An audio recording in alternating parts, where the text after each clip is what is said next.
السلام عليكم ورحمة الله وبركاته. aad baan idin salaamay saxaabta barnaamijka Cabdiraxmaan way official maanta waxaan idin wadaagayaa xilli kasta iyo xilli wanaagsan oo kulay waxaan idin wadaagayaa cashar yar oo inookiisu yahay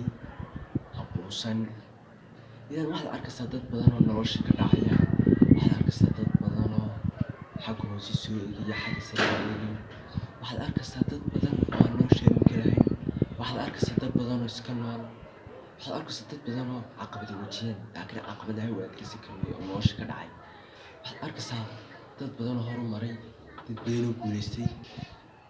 dad badan oo nolosha halka u fiican ka gaaray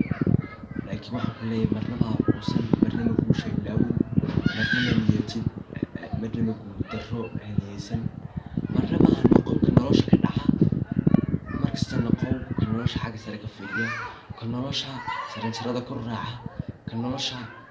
noqda mid horumaray noloshiisa horumariya idan dhibaato badan ku soo wajahaya wax badan oo nolosha wad ka arkaysaa waxaad tusaale u fogaan nabigeena sallallahu alayhi wasallam nabi maxamed dhibaato weyn baa soo mariyay nabiyo kale alayhi salaam nabiyo badan baa soo maray waa la dilay waa la caayay wax kasta lagu sameeyay waa filagadii laakiin ugu dambeyntii goolkiisa ku guuleystay waxaad arkaysaa dad badan oo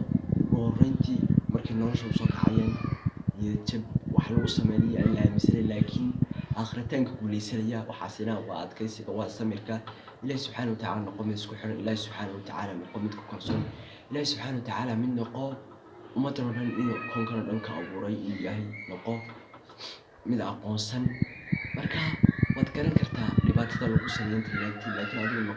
noqon ka dhibaatadaas celiso ka dhibaatadaas ay ka celiso horumarkiisa nololeed ka dhibaatadaasi u horseedo dib u dhac ka dhibaatadaasi u horseedo inuu ka hor dadkiisa khayrka ah noqo mid dhibaatadaas wax ka qaata cashar ka qaata oo noloshiisa horumariya oo noloshiisa kor u qaada oo noloshiisa xagga sare ka fiiriya noqo mid kasta mid hamigiisu dheeriyo noqo mid kasta mid ilaahay subxaanahu wa ta'aala isku xiran